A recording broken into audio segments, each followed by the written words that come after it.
Proklamasi Kemerdekaan.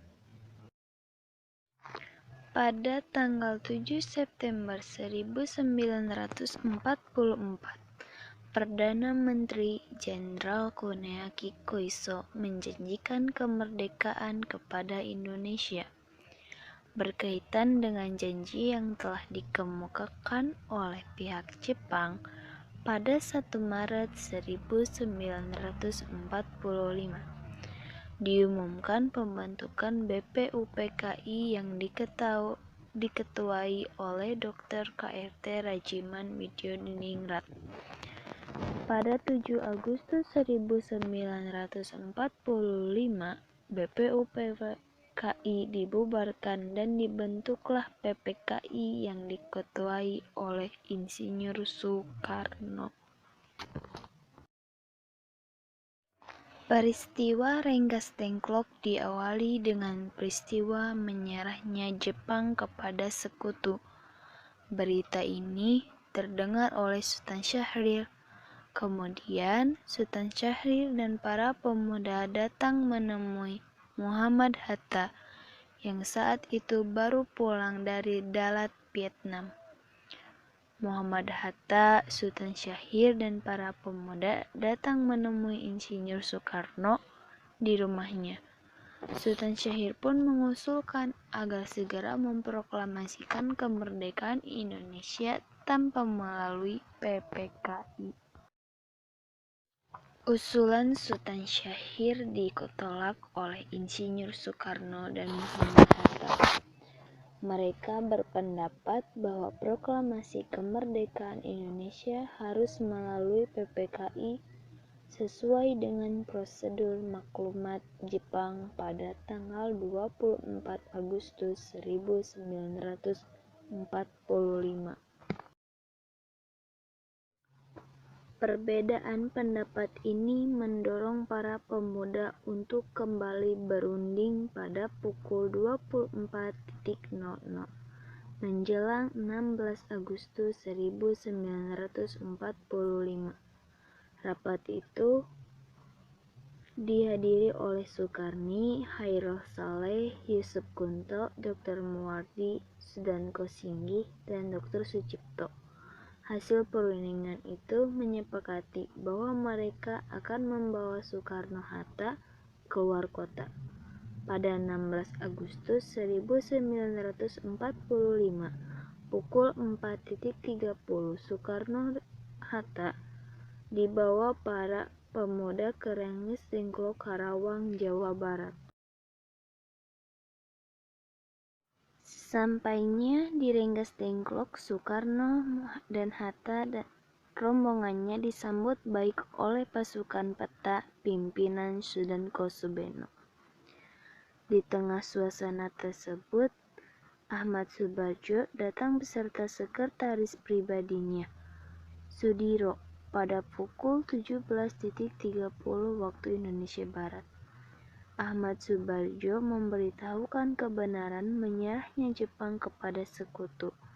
Mendengar itu, Soekarno-Hatta akhirnya bersedia memproklamasikan kemerdekaan Republik Indonesia di Jakarta. Pada malam hari 16 Agustus 1945, pukul 20.00 waktu Indonesia Barat, Soekarno-Hatta beserta rombongan berangkat menuju Jakarta dan sampai pada pukul 23.00, lalu menuju rumah kediaman Laksamana Maeda.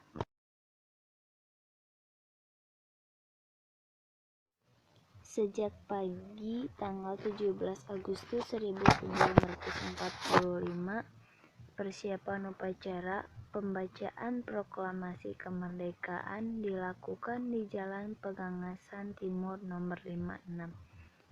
Tepat pukul 10.00 waktu Indonesia Barat, upacara proklamasi kemerdekaan Indonesia dimulai. Setelah pidato dan pembacaan proklamasi selesai, kemudian dilanjut pembawaan bendera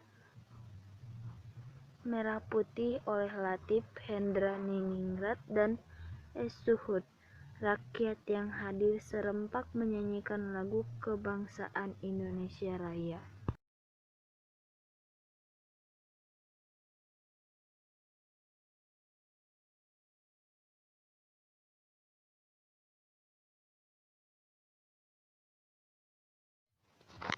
Peristiwa yang sangat bersejarah tersebut berlangsung secara sederhana dan hanya memakan waktu kurang dari 1 jam.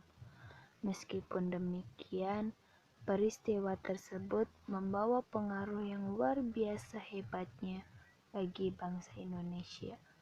Proklamasi kemerdekaan ini merupakan tonggak berdirinya negara Republik Indonesia yang berdaulat.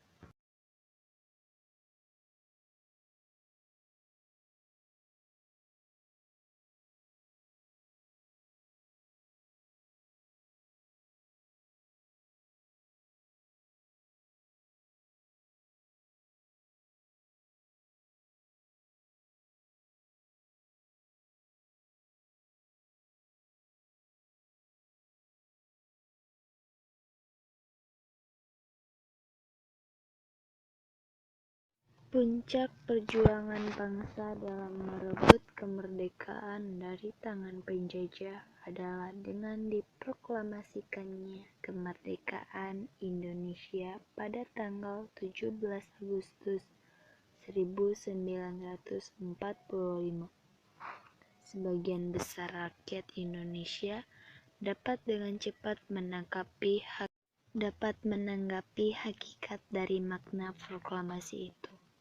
Namun demikian, ada juga yang menanggapi kemerdekaan itu adalah bebas dari segala-segalanya, sehingga mereka berusaha melawan kekuatan yang selama ini membelenggunya. Kini, perjuangan mereka telah usai. Saatnya kita semua, khususnya para pemuda, untuk mempertahankan kemerdekaan ini dan memajukan negara ini. Pada dasarnya, mempertahankan lebih sulit daripada memperjuangkan. Terima kasih untuk para pahlawan, kita akan selalu mengenang jasamu.